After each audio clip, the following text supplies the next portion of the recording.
C'est une pièce coup de poing, le reste d'Eschyle transposé à Mossoul en Irak, où quand une tragédie en répond à une autre et nous met devant nos responsabilités. Merci Miller Rao d'être avec nous. Vous êtes metteur en scène et à la tête du NT Gent. Au reste à Mossoul, c'est votre nouvelle création et c'est en ce moment au Théâtre des Amandiers à Nanterre, en région parisienne. D'abord, pourquoi Eschyle? Pourquoi Mossoul? Pour moi, c'est la relation entre les deux qui m'intéresse. Eschyle a écrit avec Loresti il y a 2000 années une tragédie sur le cercle de la violence qui ne s'arrête pas et qui, dans la troisième partie de la trilogie, s'arrête. Et alors, pour le pardon, c'est une pièce sur le pardon. Et je me suis demandé, et la réconciliation. Et la réconciliation et la justice aussi. Et je me suis demandé, mais où on peut jouer ça, où on peut mettre ça en scène, que ça donne du sens, que ça se réalise, cette question. Parce que c'est une question difficile, le pardon.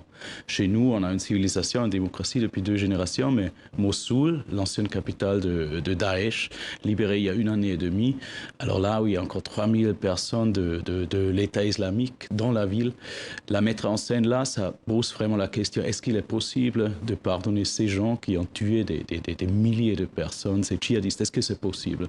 Alors on va regarder justement un extrait de la bande-annonce de votre pièce. Bizar om hier te zijn. Het is alsof ik in een televisieserie sta en tegelijkertijd in de klassieke oudheid. Rooien bestaat niet meer.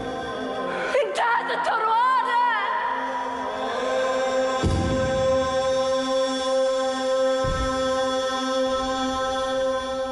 Alors Miller Rao, on le voit un petit peu, il y a quelque chose de très fort dans votre pièce, c'est que les acteurs donnent leur ressenti aussi par rapport à ce travail, par rapport à ces rôles que vous leur avez confiés. Ils sont allés aussi à Mossoul, vous avez filmé là-bas, il y a cet échange entre cette vidéo justement et ce jeu sur scène. Ça, c'était cette volonté, c'était cette manière aussi d'imbriquer le réel dans cette pièce antique. Oui, c'était pour moi clair que je ne voulais pas faire seulement une mise en scène ici, en France ou en Flandre, mais je voulais y aller où ça donne vraiment du sens. Alors on a collaboré avec une quinzaine d'acteurs et de musiciens de Mossoul dès le début, où après un certain moment, j'ai compris qu'il n'y aura pas de visa pour eux. Alors qu'eux, ils peuvent seulement... venir, hein, ils ne peuvent pas venir en tournée, c'est trop compliqué. On a pu à la fin inviter 2 avec un petit visa de 10 jours. Mais alors qu'on devra les montrer en vidéo, ce qu'on a fait là. Alors on a commencé à tourner des vidéos. Et ici, ce qu'on voit sur scène, c'est une sorte de making-of où on voit des scènes de Mossoul, on voit des scènes d'ici rejouées et des commentaires. Vous avez décidé, je crois, hein, depuis que vous êtes à la tête du NT Gent, d'aller toujours sur un terrain de guerre. Pour quelle raison? Pas toujours, mais quelquefois une fois par saison. Ce qui m'intéresse à Mossoul de jouer là, c'est évidemment l'engagement des artistes. Alors, on a travaillé avec des gens qui savent vraiment ce que ça veut dire jouer de la musique quand c'est interdit de peine de mort. Alors, si tu travailles avec ces gens, tu apprends un peu ce que ça veut dire être artiste. De l'autre côté... témoignage d'ailleurs, justement il jouait dans des caves. Hein. C'est ça. Était dans la ville. C'est ça. Il continuait, même si c'était super dangereux. Il y a un photographe aussi qui a pris des photos, même si aussi là, la peine de mort. L'autre chose, c'est que si tu travailles à un endroit où il n'y a plus des structures, des infrastructures culturelles, en travaillant, en faisant un projet comme ça, tu reconstruis un peu les ruines. Alors on apporte aussi quelque chose à ces gens et ça me semble important aussi. Vous posez la question, vous l'avez dit, de cette réconciliation à Mossoul, justement à travers Eschyle. Et on voit à la fin cet échange que vous avez eu, ces questions aussi de la part de cette dame assez âgée, plus âgée en tout cas que ceux qui jouent le chœur. Cette question, pardonneriez-vous au bourreau de Daesh? Aucune réponse. Les condamneriez-vous à mort aussi? Aucune réponse. On a l'impression d'une sidération en fait. Oui, c'est impossible. Impossible à dépasser en tout cas. En fait, j'ai fait ça, ce tribunal 2 fois, au tout début.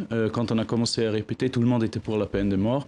À la fin, et moi j'avais attendu que maintenant tout le monde est pour la réconciliation, mais évidemment c'est impossible. Quand il n'y a pas un État indépendant, une justice indépendante, où on peut délivrer ces gens, quand ça n'existe pas, le pardon n'est pas possible non plus. Alors, cet engagement hein, que vous avez sur ces combats, sur les questions de réconciliation, je crois qu'en ce moment, vous êtes en train de tourner un film aussi en Italie, Rivolta della Dignità, qui parle des migrants notamment. Vous faites jouer aussi certains acteurs de Pasolini. Oui, c'est ça. Je fais un film sur la Bible et quand j'ai invité les acteurs de Pasolini et de Mel Gibson, je suis allé un peu en dehors de Matera, où en fait tous ces grands films bibliques, et j'ai vu tous ces camps sauvages des réfugiés, les gens qui sont exploités, 500 000 personnes qui sont exploitées sur les grandes plantations de tomates. Et je me suis dit, je dois transposer comme un peu au reste à Mossoul, je dois transposer dans l'aujourd'hui. Alors le message de Jésus, du nouvel évangile, cette révolution sociale, je dois voir qu'est-ce que c'est aujourd'hui. Et on a créé la Rivolta della Dignità, alors un mouvement pour le droit des immigrés. Merci Milora, vous viendrez nous en parler, hein, bien évidemment. Oui. Votre pièce, Oreste à Mossoul, est en ce moment au Théâtre des Amandiers à Nanterre et va se jouer un peu partout dans le monde par la suite.